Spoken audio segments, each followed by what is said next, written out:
Hey y'all, what it is though? What's up, man? We back in the basement, man. Fresh off Mother's Day, fresh off a little 2 week.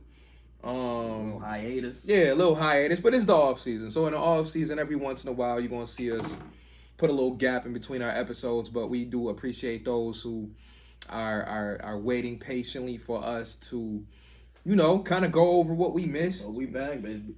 Back, baby. Yeah, we back. I mean, it's not too much. Did you miss me? Right. It's not too much different, but rookie camp has started, schedule released. We got a couple veterans who we added low key. Some workouts at the workouts and all of that fun stuff. NBA playoffs going on, NHL playoffs still going on. Look at you dropping the NHL. I gotta show love to the NHL. The Bandits, of course. About to make a finals appearance for the second year in a row. Shout out Rochester Americans right now, making their way through the Calder Cup playoffs. You got it. You got that one. I don't know much about that, but I do know the PGA Tour is also popping off. You know what I mean? So it's a lot going on. Just because good sports week now. Right. Just because the Bills ain't playing on Sundays right now. If you a sports fan, you gotta kind of love this time of the year because this is right before it gets real dry. You know what I mean? Because once we get through mid-June and we get into July, OTAs in that first 2-3 weeks of July, it's kind of like, all right. Yeah, I know your birthday in July and all that. That ain't enough to get me through the whole summer. I know, right? You got the cookouts popping off July 4th. After that, it kind of get real. It get real quiet. Unless you're a big baseball fan, you kind of baseball, man. Baseball's so hit or miss, but anyway, glad to be back in front of y'all, man. I think the last time we spoke to y'all. It was the week after the draft. We kind of talked on, obviously adding guys like Kincaid and Dorian Williams and the guard Osiris, not to be confused with Cyrus. Know what I mean? Big, you might have to freak your jersey on, do a little Osiris or something different. I don't know how you can do it, but I'll let you think about that. Nah, but I'm always a component of like, listen, you gotta have a body type to match the jersey. True.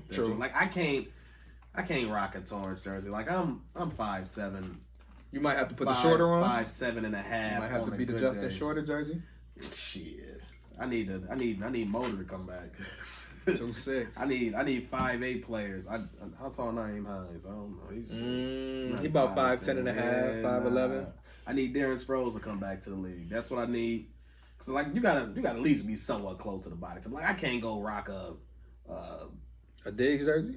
You can rock. I can rock a Diggs. I can't go rocking Ed Oliver jersey. Like I'm like 305. Like Jordan Phillips or Poona Ford. Right, I still got to know what jersey number Poona Ford gonna have, but that's another discussion. He got the strangest body build. Though. He really do, but that man gets to work, and that's what I love about a guy like Poona on that line is that everybody on that line almost got their own build. You know what I mean? Ed Oliver is who he is. Daquan Jones got his own body. Jordan Phillips got his own body. They're all different. They all a little different, right? Like set. Big, but it's like, you know what I mean? There's a little bit of something to each of them. We haven't had like a legit anchor in a while. Like Jordan Phillips is the biggest tackle we have, but that's not since like what Marcel Darius.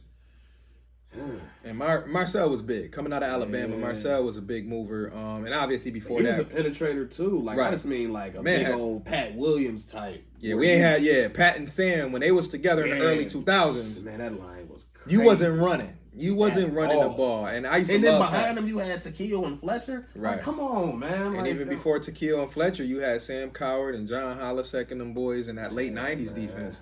But between Adams and... Pat, like that's a crazy. That's like 600 pounds. That's right. damn near 700 pounds. Yeah, 600 plus. Yeah, it's damn near 700 because both boys is 350. Damn near. Sam Adams ain't had no neck. For sure. So that was the golden, Bills defense years when we were a top three. I mean, don't get me wrong. We've been a top three defense. It's just differently. Yeah, right. Like now the league is also past happy where. If you're a top defense now, you're mainly a top defense because you get after the quarterback or you prevent deep passes, which the Bills have been good at now for the last 5-6 years. The Bills defense back then, for those who remember, 20-25 years ago, it was really about how great they were stopping the run. making big plays on the ball. Corners. Their corner, yeah, Nate Clements, Ton of Antoine picks. Winfield. Shout out to the guys like Cmon Carpenter and I'm not Key. Time out. Hold on. Now, I'm bringing them back. Time out. I know you're not gonna give Keon Carpenter a shout out, and you shitting on Dane Jackson every opportunity you get. Keon was my man. I know you're not giving Keon Carpenter. No, I am. Keon was my guy. I don't care. I don't know if it was just the young in me, like not really appreciating certain. Listen, Keon Carpenter was my guy. Number 2-9, man. Keon was getting busy. So wasn't even good. Keon did what he had to do, man. Keon Carpenter, my man Pearson Prelo, Cole Simpson, Lawyer Malloy, of course, Troy Vincent. I mean, the list goes on. We had so many. I mean, Kurt Schultz. I mean, who do you want? Henry Jones, man. George Wilson while you up there. Hey, never forget George Wilson ran that joint back against the Dallas Cowboys. Even though we put my man out there, Jim Leonard. Come on, of course, man. Jim Leonard. You know what I mean? Like I think I already Keon Carpenter, man. Somebody out there listening going to remember that Keon was actually pretty decent. Only for a couple years because he got the bag. I'm not hearing it. He went to Atlanta and got the bag, and then he did a Peerless Price where he went to Atlanta and then did absolutely nothing. Yeah, pretty much. But shout out to the heydays. But to fast forward to what we got going on here. Obviously the schedule release was more of a topic around the league, but at the same time, us Bills fans have now kind of gotten used to. Had a chance to digest it. Yeah, we've kind of gotten used to being on prime time. So like it's no longer that big of a deal. Like we got 6 games. Obviously we got the to be determined in week 18 with the Dolphins, which could lead to 7. Mm-hmm. Anything stand out to you outside of the obvious? You know, we starting with the Jets, of course. But yeah, any game in particular, when you saw it either listed as on prime time or not on prime time that threw you off, or any particular game that you're just really like, ooh, yeah, need that. I mean, when it comes to the schedule itself, like I always look at it, you know, from a fan standpoint, from a season ticket holder standpoint, right, and just from like a strategic standpoint. So like from a season ticket standpoint, I'm happy. Right. 3 home games in the first few weeks, so like we get a couple September games, early October games. Right. You know, chance of getting some decent weather games. Gotta love it. Yeah, so like from that standpoint, I love it. Not a lot of December home games. I think it's might only be 1, maybe. We don't even 2. got back-to-back road games at all this year. Which I like that balance. I like that balance, yeah. Yeah, so from that, the way that's set up, I mean, I love how the Bills' tougher games are spread out for the most part. For the most part, even though that stretch at the end of the year is going to be even between Philly and Kansas City back-to-back, you still got the bye week in between, which is nice. So, I mean, I definitely like catching Kansas City off of the bye week. A little bit of extra rest before going into Cincinnati. Right. So, you know, like from that standpoint, I can't complain at all. It's actually really nothing about the schedule that I dislike. Right. You know, outside of being a Sunday at 1 purist, but right. You know, that ship sailed a couple years ago. Yeah, a couple years ago, that was out the bag. Once we went to that AFC Championship game, it was over. Yeah, so like I already know what it is now. So we think we only got 5 Sunday at 1 game. Right, and they all spread out too. It's not even like they consecutive. Early in the season. Like 2 in the first 6. Early, and then you don't see another one for like 2 months. Towards the end of the year. Yeah, and then they both against New England. Damn near. And then one against the Commanders. Yeah. Yeah, I mean, I like the schedule. Like, I'm not mad. Because, again, we already knew it was going to be a tough schedule based on who we were going to play. Right. Like, we already knew we were going to be playing all of that. Good quarterbacks all the way throughout. Yeah. So, like, that's nothing new, but just how it is laid out. Playing both Super Bowl, what's the names? Yeah. You got the Eagles and the Chiefs. Yeah, but just how it's laid out, it's not overly daunting. Just based on how it's staggered.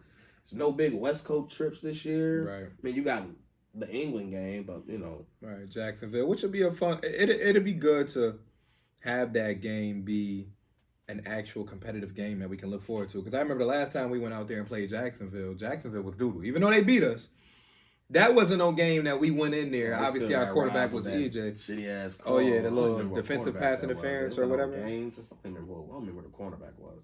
It was, I think it was Nickel Roby. But could be. But yeah, nonetheless, I kind of agree with what you said, which is basically there isn't really nothing to like really complain about. Like you play who you play. The 425s will be different. I think we got maybe 4 of those games. I'll say that's definitely different because we've had a few the last few years, but like definitely not this many in one season. Right. Like so, this is a lot of national spotlight games. Right. That are there. So it's going to be. It's all eyes on us. I will say the games, some of the primetime games we have. I was surprised about who we like. I didn't expect Tampa to be. Nah, that was stupid. I actually am against that. Like Tampa, like okay, that's different. But what that says to me is Bills are the draw. Oh, for sure. It's not that this is a primetime because that's home Bills. This is like the Bills are the draw. The Thursday night crew want to come to Buffalo, right? You know what I mean? Because they like, and that's the other part that we didn't discuss is that.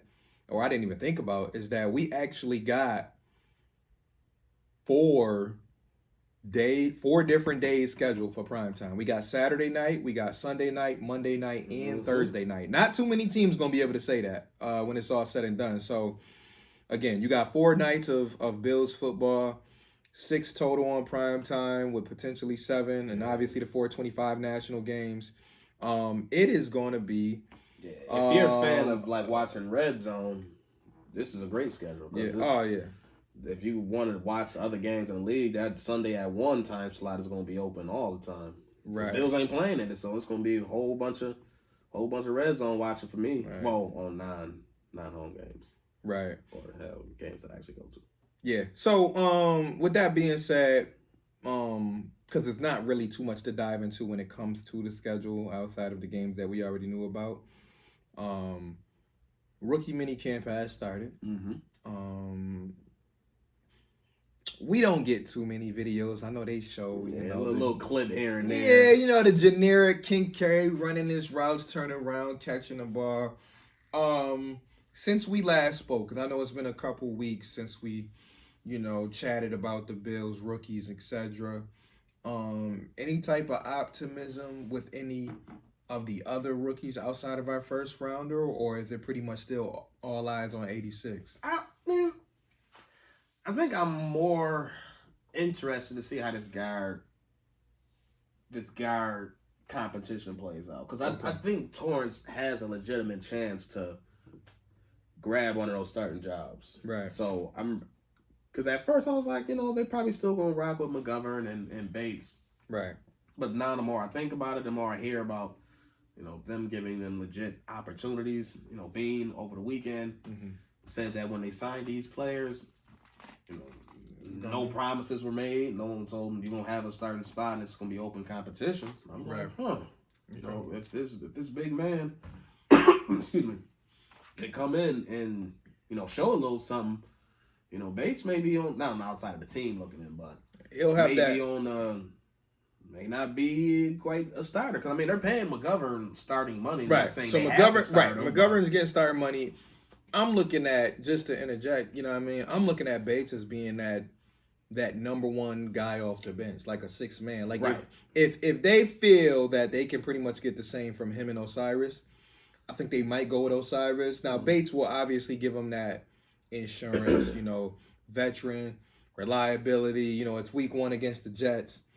I might not want to throw the rookie on Monday night. So they may start week 1 with Bates, but I remember the one year they were rotating guys. I wouldn't be surprised to see rotation at all. Right. So it may be something similar to that, but I would really hope that it doesn't have to come to that. By the way, Murray is killing the Lakers. I just have to say that, man, because we're trying to keep up with the Lakers-Denver game, and Lakers don't have a solution for Jamal Murray, and I want to say, where is Jared Vanderbilt? Because I feel like if you were going to play him against Curry and Ja Morant, which we'll get into in a second, why not throw Vanderbilt? And I'm checking closely to make sure Vanderbilt is healthy. Maybe he is not active today. Okay. But either way, would you agree? Like, why? Well, Jamal Murray is one of the best guards in the league. Just like Stephen Curry. Right. Give him the same treatment. Like, what you worried about Cantavius beating you? Or Brown, Bruce Brown, and fucking, which Aaron Gordon, which he got 14, but whatever. It's Jokic and it's Murray. Not saying those are only two that can Right. score. The other two can contribute. That is your main focus. Yeah, I need Darvin Ham. As we're recording / watching, I need Darvin Ham to get it together because we'll probably find out, and when this episode drops, that Lakers lost by 20 because Darvin Ham didn't make any adjustments. So I'm calling out the Lakers coach because I want to see the Lakers get back to the finals. Y'all can have y'all own little stuff that y'all want to root for. If y'all want to see the Joker finally get one, cool. If y'all want to see Jamal Murray finally get one. If y'all want to see Denver in the finals because, I don't know when the last time they was in the finals. So I can get it, but I like legacies. Yeah. I like watching all-time greats. And it's not to say that Joker won't go down as probably one of the top 4 or 5. Trending in that direction. direction. He'll probably go down because he's only like 26. He'll probably go down as one of the best big men ever. Yeah, he probably should have been MVP 3 years in a row. Right, so. And they just gave Joel the pity joint, which, don't get me wrong, I felt Joel Embiid had a great year, but I thought he deserved it more last year. Yeah, you know what I mean? Like, it was a little weird. And then you look at what happened in the playoffs, and I know it's not based off the playoffs, and how the Sixers went out, and then how Joker has played in the playoffs so far. Like, they went down bad. Right, they went down. When I saw that, when they lost game 5, I'm like, oh, it's a wrap. And I'm not even a Philly fan, but I watched that game disgusted because I'm just like, number one, as a sports fan, and I know we got off track, y'all, but we got to discuss this real quick because basketball is still, big in our households. Joel Embiid and Harden, the way they went out, like, they almost made me feel like one of those just angry Philly fans where it was like, dog, y'all dead ass right now. Mm-hmm. Like, this is what y'all wanted to pull us together for on a Sunday. Right. The lone game on a Sunday. Mm-hmm. Like, it's Game 7. It's Game 7 at 3:30. It's not like it's in the middle of the day. You ain't go out and lose by 5. You went out and got smacked from beginning until end. That was never a close game. And to the point where in the second half, boys didn't even look like they wanted to get up and down the court. They quit. And I'm just like, bro, that can't be my favorite team. Let me tell you something. Man, listen. How is Joel Embiid not force-fed the ball? Who on Boston is stopping? You saw it all series when they actually gave him the ball. He was dominating. Why are we going 5, 6, 7 minute stretches without him taking a shot? Or why am I watching James Harden pass the ball 92 times? Bro, listen. It's so many times he was driving, could have got a layup up, and he's kicking it out. Why? Even a floater. Even if you can't get your layup to the glass, I know you got a floater game that you can hit from 10 feet. And no, you rather kick it out to PJ Tucker and the other dude, what's his name? Last name House or whatever. Like, dog, Someone said Eddie. I was about to say Eddie House, but like they would have been better if Eddie House was out there. But I'm just like, dog, you act like you kicking out the Steve Kerr and Kukoc. Yeah, you not cut the boot like. Yeah. It's not even like a ton of those is the Maxi. Even if it was the Max, I'd be like. Yeah, right. Max, he had his moment, but it's like, yo, you just kicking it out just to do it, bro. If that was the Knicks, bro, and I know my Knicks is out, but shout out to the effort by the Knicks. I would have been pissed. I was mad, but I'm like, I would have been more pissed if that was my team. I would have been just the way they went out, like the way Game 6 ended, that because it was close until like the last like 4 minutes. And you let Tatum get hot, it's quick because Tatum didn't do and Tatum a great player. All of a sudden, three. Yeah. They not even get back on defense. They didn't have no game. They not going up the. There was no adjustments made. They kept getting punched in the face and made no adjustments. No adjustments. Yes, Tatum is one of the best players in the league, bar none. Cool. But you telling me you can't do anything to counteract that? Bro. That ain't stopping you from scoring on the other end. Adjustments. Tatum ain't checking Embiid. Adjustments. Like, come on, man. Like that's been one of the main things I've noticed this year because every year I find myself paying more attention to the NBA playoffs. I blame a little bit on FanDuel, but a lot of it. But a lot of it too is the success of my teams now too. Knicks are playing better ball, so I'm watching more playoffs. But like I'm watching coaches not make adjustments, and it's really pissing me off because I'm just like, how do you get to be an NBA coach and you watch certain players kill your team and you don't come up with a different like? That's why as much as I hated Miami winning, that's why I give credit to coaches like Spo. Because Spo gonna make some damn adjustments, and even if he got killed by Jalen Brunson, at least he threw different looks at Brunson. They went on cover 1, 2, 2, 2, 3. They was defending him full court. Like Butler, Gabe Vincent, Caleb Martin. Left and right. I'm like, at least Spo is trying. But some of these other coaches I watch in the playoffs, I'm like, y'all not even giving these dudes different looks. And one of the worst ones still got a job. Right. You was talking about Tibbs? Mm-hmm. Right. Listen. I'm like, how is he so safe? Tibbs' pedigree in coaching is not close to Doc Rivers or close to Monty Williams. Yeah. And those two better teams decided that this is not good enough. And Tibbs is just, I'm comfy. He should have been right. fired. They don't even mention him on the hot seat, which is nuts to me because I'm like, you in New York. They call that the Mecca of basketball. And they say, oh, the media there is ruthless, this and that. How's my man just sitting with his feet up? There is no offensive system. The offense in New York, if you watch the Knicks play, because we got to get this off our Brunson, go create a shot. Right. Or Randall. Randall, go ISO. With 5 seconds left. Put up a bad shot. With 5 seconds left. If you on the bench, RJ, you kind of do a little ISO. Oh, my gosh, that offense is so jack up a mid-range shot. Bruh. And if you miss, get back on defense. Right. And if you don't get back on defense, I'm going to yell at y'all and call a timeout and just yell at y'all about not getting back on defense. Man, like, there's just no system. Like, I need him to be. But that's how it was with Chicago. And Chicago fans warned us. They said, yo. I knew that when he rode the curtails of Derrick Rose Kelsey. and Jimmy Butler towards the end. Yeah. They said after that, bro, that's why he was about of Chicago. And look how long it lasted in Minnesota. Tibbs is a good regular season coach. When those lights come on that playoffs, nothing. And when he has one great offensive threat. Mm-hmm. Like he can't coach up a team like a Spo can. Yeah, but there is no D Rose on this team. Right. His D Rose right now is Jalen Brunson. And he's trying to ride Jalen Brunson like he AI from the Sixers, but it's just like, dog, that's only gonna make Brunson career short because that motherfucker gonna be running on fumes by the time he's 28.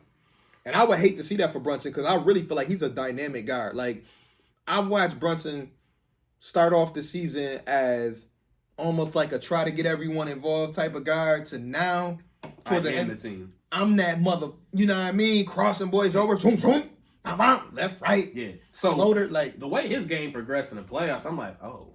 Yeah. His back. Because like he's always seen flashes of it, especially when he was Dallas. in Dallas. Yeah, he would give him boys he buckets. Man, he was just doing it, but like now he's doing this on the regular. It's really womp, step right. back three. On your best defender too. Like, yo, bro, what you on? And they following him too. Yeah, and they only call him about like 30% of them. Yeah, I'm like, dude's landing on his shoe. Dude, like, oh, okay. Yeah, his bag different. Like I was comparing him the other day to like AI with the Sixers because I'm like, AI would get you to a point where you be pissed off because you like, I know I was just all up in his grill. Mm-hmm. And how did he just hit? He took contact. He took contact better than any player I've ever seen in my life. For sure, especially in our life and like within our generation. Yeah, the way he goes, AI was able to get to the hole, get his shot off, and finish. Yeah, AI was one of them. That's why I always put him in one of my. Man, he was taking a beating down. Yeah, he's in one of my greatest guards conversation just because. Still my favorite player. Yeah, off of heart, just off of like. Even putting that team on his back in 2001. Shaq like it's not Shaq and not even think about it. Bruh. That nigga put his body on the line every single game. That's why he ain't last that long. Right. I mean, he had a nice Right. He still played until about 35, which is broken down. Yeah. But anyway, we got sidetracked. I say, yo, if Iverson was 6'4", 6'5", he would have been beyond unstoppable. Yeah, he would have been in that T-Mac, Vince Carter / Kobe type range. Like if he just had this a little bit more size. Yeah. Man, he would have been. Yeah. I mean, granted, he wasn't unstoppable as is, but like, and plus, it wasn't like he was the dude that was gonna be in the weight room. Like he didn't really care about that. Like think about if he would have added even like 10 pounds. Like you can't check me either way. So yeah. So he was just like F it. Like, I don't need that size because you can't keep up with me. Yeah. And I'm going to the hole regardless. Great era basketball though. Like I'm so thankful. Like I know people before us, they gonna say they was thankful for the 80s and all of that, but like I'm thankful for that 90s basketball because we really got a chance to watch great big men play. We got a chance to great point guard play. So versatile. Like the quality of point guards in that era, and they were all different. Jason Kidd, Chauncey Billups, your Jason Kidd, your Tony Parkers, Stephon Marbury's for a little bit. So many Jason Williams. Like he just brought a whole different. Right, and we had some slinky guards too. We had the Penny Hardaways for 5-6 years before he got hurt. Like. Yeah. You know what I mean? Even the wing guys back then, like back then, small forwards meant something. So a Grant Hill, wing play that was that 90s was that man, was the wing. Scottie Pippen was, strapping up. T-Mac, Vince, well, Yeah. on occasion when he wasn't playing the two. Yeah. So it's good to reflect on some of the good times in sports, and hopefully we get back to that. That was a fun era of basketball. But I ain't gonna lie. Before we move off basketball, I did want to get your opinion because, we'll end it with going back to the Bills. But Ja Morant, for those who are sports fans, you already know when we say the name Ja Morant, you probably know where we headed. But what's your take on this second incident? Do you feel like they should, try to go ham on him to make him an example? And what do you feel like his overall like what do you feel about his support system? Because I think that's my biggest beef. The first thing I think of is who are you surrounding yourself with? Right. Like where are your actual friends? Because when you have friends, they're not afraid to check you, not afraid to make sure. If I got a friend who is a multi-millionaire athlete, making 200 plus, if I'm around, I'm making sure he is not into shit like that. Like, yo, bro, you're not gonna mess up everything you worked for when I'm around. You're not doing that. Like, I'm making sure you're not getting into that. But like, your circle is wilding because they right there with you. They gassing you up. You listening to whoever you listening to in the car. Granted, that video, he had no need to pull that out. Like, I don't understand why. Like, his brain is in a whole nother spot. But like, I think the most important thing is right now from that team, y'all need to figure out what's going on. Because this is no longer just a surface issue. This is something deeper. It's deeper. So like, what's actually, figure out what's going on. Like, talk to this man, talk to his people, talk to his dad, talk to his circle, find out what's going on. Because right now his concept of reality is all messed up. Yeah. Because he's willing to throw all this away right now for clout, for cat, for what? So like, this is not.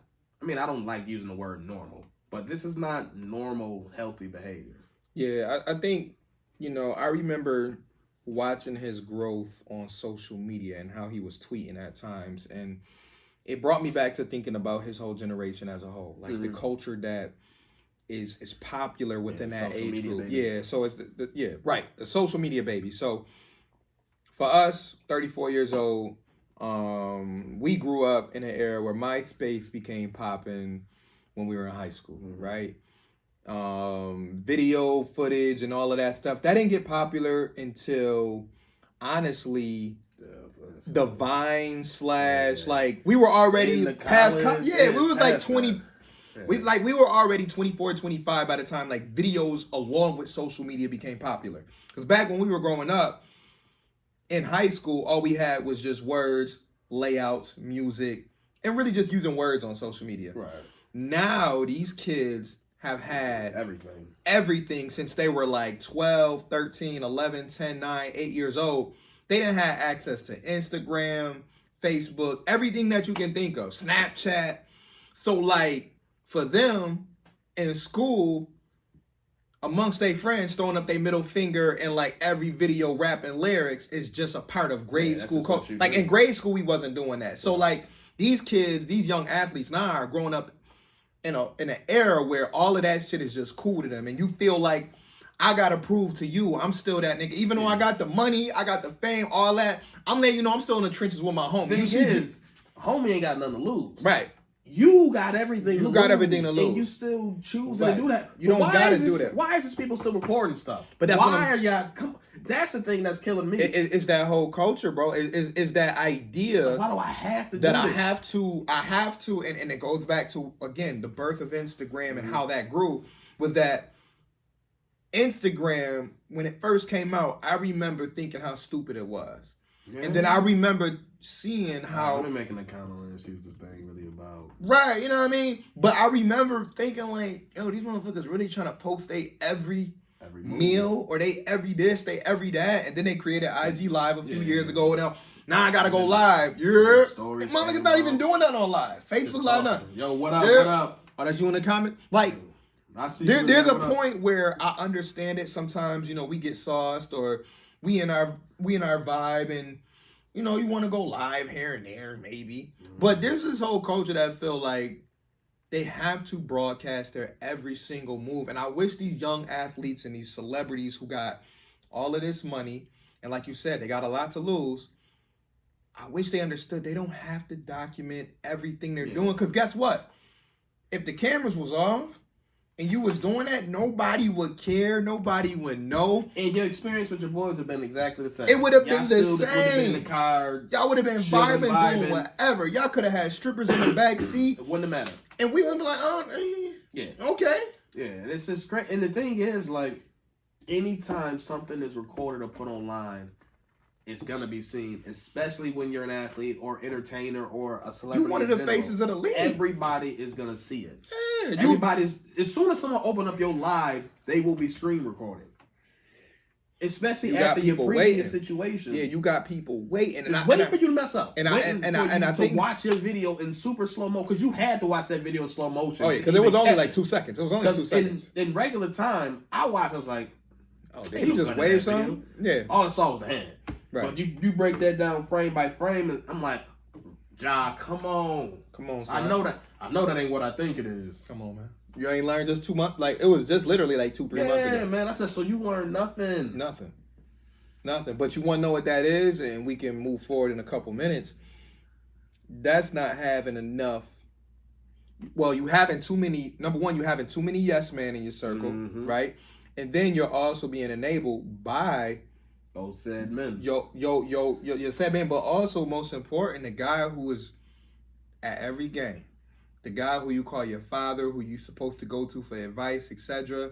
He's also failing you right now. Because let me tell you something. If I had the pleasure to be by my son's side all the time, which, of course, those who know me, my son lives 4 hours away, so I'm not around him every single day. I'm not around him for every hour. I'm not at every game.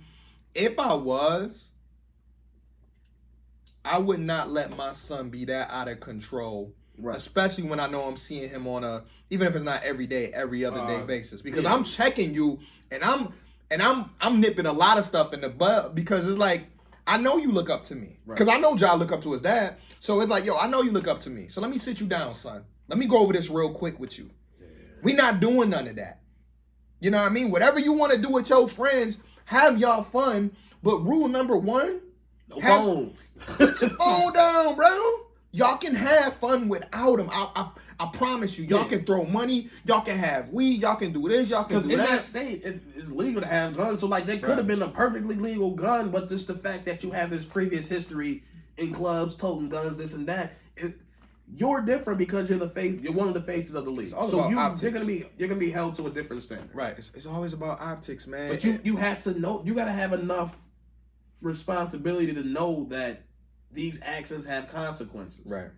And like you haven't seen that enough yet. And that's the thing. Like, you're doing. I don't know how many more examples. Over and over. It's gonna take for you to get legit arrested and put in jail for something for you to realize, like, yo, I done fucked. You're gonna be Gilbert Arenas. Or like somebody I saw mention before on this talk show host, you gonna wait for that gun to accidentally go off when you raising it and you shoot yourself, or you shoot one of your mans, or God forbid a kid, or right? Anything. And you like, oh my bad, I was just pulling it out. Like, it's so many different things that can go wrong when you just pulling out a gun just to pull it out. Unless you got to use it, right? You know what I mean? And the worst thing that can happen is, since it's always being recorded, the last thing you want is something foul to happen and it's recorded, and you're not a thug. You not that too. It's not you're your not life. You're not in the streets. Even if you, let's just say, once upon a time, if you even thought you was on a corner, you not no more. Yeah. You play for the Memphis Grizzlies. You don't need to be. Right. So, you don't need to be. Thankfully, you didn't need to live that lifestyle. Right. But you in that position, you want to go back. Like, you cannot tell me. I guess I can't say this with 100% certainty. Mm-hmm. But if there are people living that lifestyle, making good money, living the street life, I think most will trade places with you in a heartbeat, where I can play ball, make even more money, and I don't have to live this stressful life. Like, I would say at least go live that life you really want to live. Yeah, I would actually be in it. I would say 80% of street dudes who you talk to, or who I've seen even speak on camera about it, like, especially when you be speaking to them dudes that be locked up, they'll tell you in a second, like, yo, I give this all up, right, to just make like, think about it, 200 mil making coke and maybe possibly go to jail any day that I walk outside, or 200 mil in the NBA doing something I love, where all I gotta do is just stay clear of the BS. And I ain't gotta That's worry. it. Like, I ain't gotta look over my shoulder all day. Cause I ain't gotta worry about the connection. Because all Ja gotta do if you want to live let's say a nice lifestyle and blah blah blah, all you got to do is look at the many examples who show you can live a nice lifestyle, have your fun without getting into BS. You can look at the LeBron James. You can look at the Shaquille O'Neals. You can look at, I mean, there's a bunch of examples. I mean, look at Floyd. Not saying anybody making Floyd money, but the way he grows around money and has fun. Yeah. I mean, people like Floyd be wilding, but Floyd ain't toting guns around in videos. Like, Floyd do his strip club stuff, but he just living because life. nothing's wrong with that, and Right. and that's the point that I think you want to spend your hard-earned money and do that. Ain't no one gonna say anything wrong with that. But when you willing to throw it all away for a quick a 15-second video clip that you're not even getting paid for, like you're not even getting paid off this video, bro, it's just about being smart. And it's like I said, it's your man's live who probably got 120 followers. right? And you gonna risk a suspension and all the money that come along with that suspension? Because you know your man can't wait to show you because you still Ja Morant, right? So that's what you got to keep in mind to it. It just goes back to, and like I said, Got my man Ja in my videos. Hope I get a couple likes or a couple bitches off this. like, no, Ja gonna get that. Yeah, like I said, at the end of the day, I just want our young, especially our young black athletes, because we are the ones that obviously are under the microscope. We know that. You know that with your profession, like we ain't even ballers. You know that with your profession, you gonna have to work 10 times harder than the average male. Right. Same thing with me. In my profession, being a leader, being a manager, I have to work 10 times harder to protect my image because I don't want to be seen as, oh, you just that lazy, et cetera, or oh, you just the typical Buffalo cat from the east side of Buffalo, et cetera, et cetera. It's the same thing with these athletes. The last thing you want to do is give them a reason to say, oh, you just a nigga. Yep. And that's the thing. Like, you opening up the floodgates. For them to just say it. And the thing is... Because they already want to say it when they look at the tattoos. Yeah. When they look at you doing this and you bopping and you dancing, they already want to call you. Is when you do that, it's not even going to be just attached to you. Even though you're the one that's doing this act, it's not this. This is going to get generalized to every single person that looks like you in your position and not your position. And now you making people even look at your own father who may be telling you behind the scenes, like, I know I got on his father, but your father may be telling you, like, yo, you got to chill. And he taking a beating on Now he taking a beating because they like, you letting your son go like this? He probably like, if he is doing the right stuff, he probably, I done told him, but he grown. Yeah. Which, I don't care if my son grown or not. I'm going to probably tell my son whatever until the day I leave this earth. But that's just me. Telling him is one thing, and then him actually listening to it. Right. It's a whole nother story. But we gonna move on. We can't talk about Ja. We can't talk about the NBA for too long. Love the NBA. Love what's going on in the sports world as a whole. But obviously there are things that come up that we got to discuss. But nah, going back to the Bills. We know mandatory camp will be coming up soon. For the veterans to report. Are you looking for anything in particular when the veterans do report? I know there are a couple people that are waiting to see Diggs, and there are, a couple people waiting to see other players, anything in particular that you're looking for when the veterans do come this month? I just want to see more videos of It's like, granted, I mean, he may not be ready for the start of the season, but just seeing how hard that man works and the grind he does, man, and just seeing like, yo, this man had a torn ACL 5 months ago. Right. Already doing these crazy workouts that I couldn't do on my best day. Listen, it's motivation for sure. Because, I mean, he our age, man. And to be... And that's the thing that killed me. Like, yo, I think he's less than a year older than me. And I'm like, damn, I got to get my life together. Yep. Granted, I'm not an NFL athlete. Yeah, Hall of Fame caliber athlete. Yeah. Genetics. But it's just to see what he's already doing. It's inspiring. 5-6 months post-op is like, dang, man, this man is really dedicated to... It kind of makes you believe he'll be ready in September, but who knows? It wouldn't... Listen, even if they don't play him, he probably... he'll be on the field. Yeah, he probably could, and it's like, nah, there's no need. Right. But, like, I'm just excited just to see him in the mix again, because, like, his energy is contagious. And I think most people on the team going to feed off it. Just like we saw Damar Hamlin, a few weeks ago suit up for the first time in a practice uniform. I think that the guys, we went over it already. They were drained last year, coming into that Cincinnati game. Emotionally drained.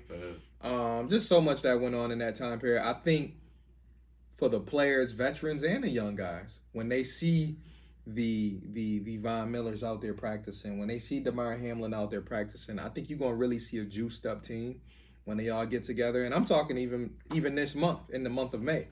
But really, going into training camp, going into the June workouts and activities, I feel like you're gonna see these guys juiced up. I'm looking forward to the Diggs versus Trey White highlights again. Yeah, the young guys, Shorter and Alex Austin, I think it's just gonna be kind of like last year. I think there's going to be potential for it to be an exciting training camp, exciting summer for the Bills as they get ready for that Monday night matchup and for a overall exciting season. Ain't no way they called that foul on the ground. I know, man. They killing me. They trying to do the Lakers dirty right now, and they talking about sideline. Oh my gosh. Anyways, listen, in the air, literally in the air. I will say the refs, and this is probably, we can say this about all sports. That's come the on, foul. the refs been kind of trash, to say the least, right? But that's that's a story. I mean, that's a topic for another day. But nah, for real, I'm excited to just see the veterans mixed in with the young guys. Being able to, see the young guys take some advice from some of the older guys. Soaking it in, like this time of year is like when you love to watch the players who are teachers. Mm-hmm. Yep. And just seeing the young guys just focused in on obviously Von Miller. Let me learn. Like when I saw him working with Greg last year, just seeing the teacher and the student. It's just always dope to see these young guys trying to soak in all this information from the people that's been doing it for years. The coaches obviously do their thing too, but just seeing the interaction between the vets and the younger guys is always just a cool thing to see. So just seeing more of that's gonna be dope. I'm just looking forward to see. I'm just curious to see how Shorter looks compared to the rest of the receivers. Because he a big motherfucker. God damn, dog. I saw him in the rookie camp. I'm like, bro, why you built like that? Looking like T.O. out there. Yeah, I said you built like an action figure, dog. Yeah. You got it. And I think what he gonna have to do, and I believe the receiver room gonna welcome him, is leaning into Gabe and Diggs a lot, because especially Gabe. Gabe can teach him how to get downfield with his size, because Gabe is 6'2", 6'3". And he's not fast, but he's not a great route runner, right? But he can teach him some tricks, right? Yeah. He can teach him tricks on how to, keep the DB on your hip and just do enough to separate when the ball gets there. Because one thing I'll give Gabe credit is whether he drop it or not, most of the time he can get his hands on the ball. Yeah. And that's 20 yards down the field. Does a great job 40 yards, right? With his body. And I think that's one thing Shorter did in college, but at the NFL level, he gonna have to even do it at an even higher level, because these corners, they be 5'11", and they'll poke that ball away in a nutshell and stand over you and say, nigga, what? Right. So he gonna have to get ready for that when the Trey White show up, when the Kyer Elam shows up, Dane Jackson, when them other corners show up, and when them safeties show up. Them safeties ain't gonna take a light on them young guys. And say Keon Carpenter. Hey man. Shout out to Keon Carpenter, Ken Irvin, all them boys, man. Not Chris Watson though, but all them boys. But anyways, it's gonna be exciting to see, man. Like I said, I'm looking forward for the veterans to show up. I want to see my man Diggs out there, man. I just need him to be there. Yeah, that's it. Show your face. You're captain on the team. You will get listen. I'm cool with giving away some passes. We don't need him to do this. But I get it. Earlier it was just workouts. Yeah, but now, I know you gonna come here in shape. Right, but now you're still a captain of the team. Right, still a captain, and if you want to be voted captain again, I'm gonna need you to show your face, speak to reporters. Want to see you vibing with your QB again. Want to see you vibing with the other receivers, and just being the player that you is, and a competitor. I'm all for the competitive juice and all of that. So I'm not one of those that slander Diggs for it's no big deal. I'm not everything that everything that's taking place. But I need to see you back with the game. Yeah, now that it's getting close to it's time. It's not mandatory yet, but you're captain. Yeah, you a captain, bro. You need to be here. I think it's that simple. Listen, I want to see you. I want to see you in the huddle with the running backs. We got the four-headed monster. Not a contract dispute. I'll be surprised if Ed Oliver's there before it's mandatory. Because again, when it's a contract thing, this is. Well, let me tell you something. Ed Oliver was there a couple weeks ago when they were doing the tug of war shit. Oh, was it?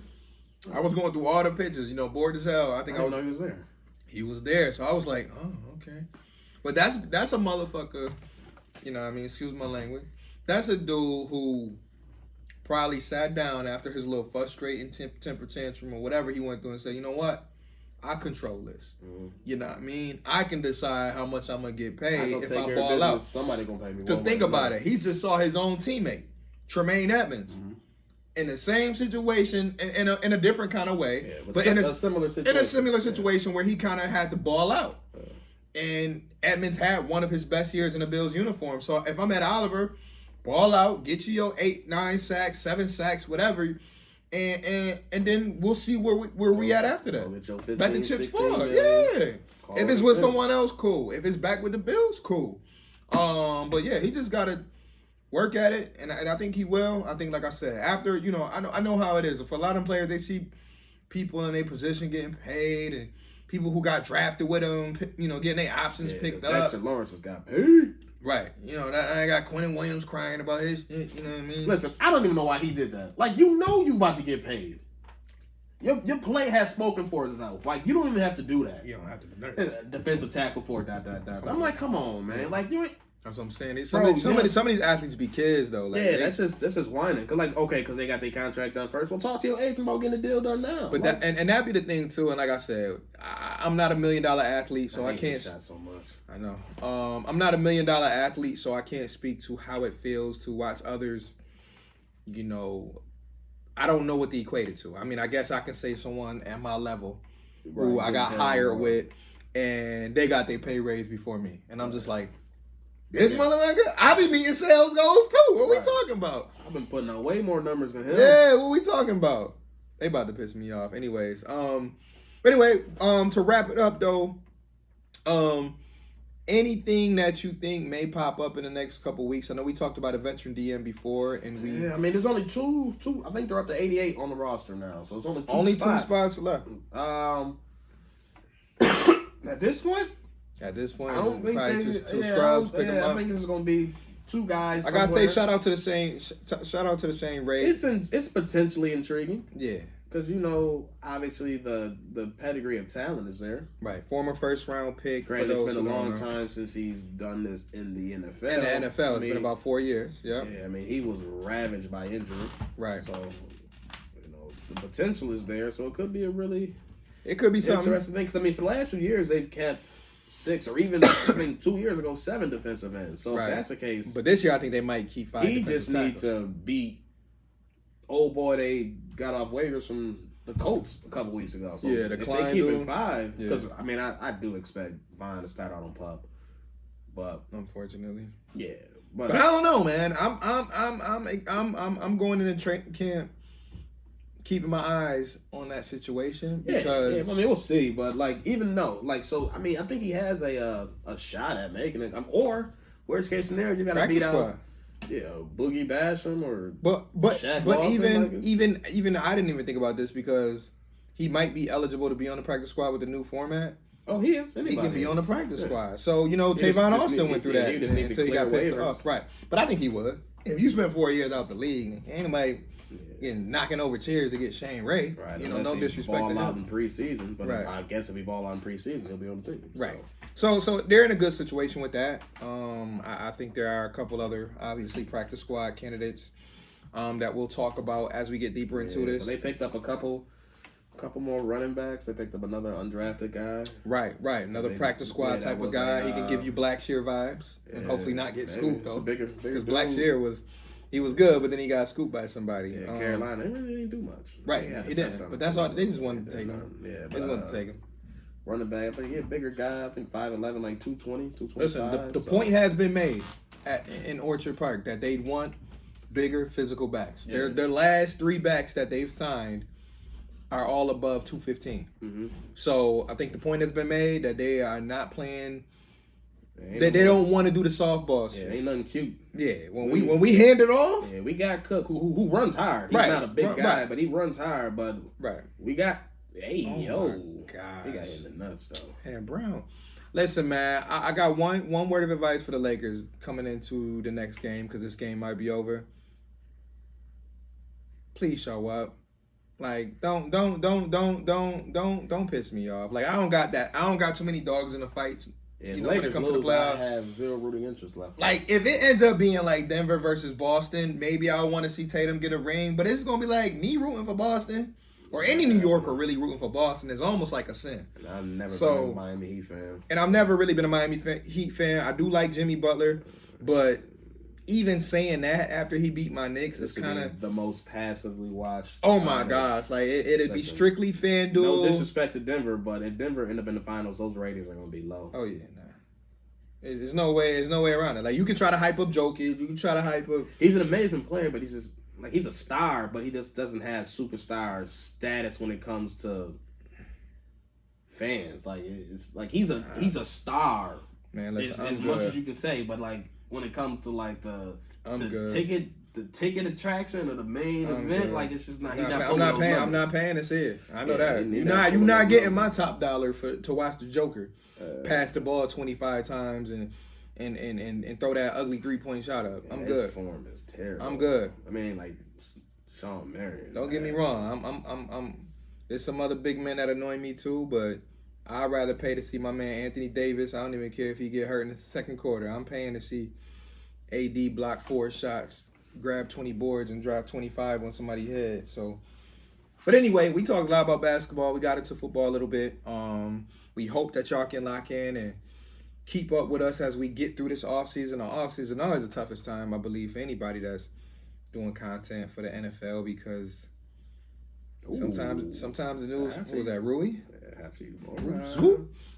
Sometimes it can be tough in the offseason, but that's why we're going to try to link up with a few more people. I know we've been talking about it for a month now, but now that things are clearing up for me on my end, I'm going to try to get back mentally, lock in with a couple people that we were supposed to lock in with, and, hopefully really make some progress with this podcast thing this summer as we navigate through the off season. But listen, y'all, you got anything that you want to hit them with before we sign off? Nah, man, just zoo. Just be safe out here. Please do. That's all I got, man. It's getting hot. It's getting hot in her. Unfortunately, when it get hot, people act stupid. So just be safe. That's the shortcut drive version. Yeah, pretty much. But as I say every week, like, share, subscribe, rate, review, all that good stuff. Hit us up if you want to hop on, because like I said, the off season is the rough season because we got to get more people involved. Sometimes we got to pull shit out of a hat. So whatever y'all want to for us to discuss, y'all can always recommend. If there's a topic that we ain't touched on, tell us. And if you ain't heard back from us when we post a link, don't mind DMing me or him or our page. So y'all, this is Val. And Z. There you go. Rochester Americans, baby. 2-0 so far in the series. We got Buffalo Bandits playing for the championship, lacrosse. So it's Happy Mother's Day to all the mothers. Happy Mother's Day, all that good stuff. Buffalo Sports here be live. Still go Knicks. We got PJ Championship in Rochester this week. Yeah. We got the best of the best playing 45 minutes up the road, so that'll be dope. Shout out to everybody here who got tickets going out to see it. Yes, sir. Unfortunately, I don't, so I'm going to just be Sad Boys Entertainment over here. And let's live on Twitter watching everybody else's videos. That's offending. We're going to catch y'all next week. This is Iris. Bell. We'll catch y'all next week. Peace out, man. Enjoy it.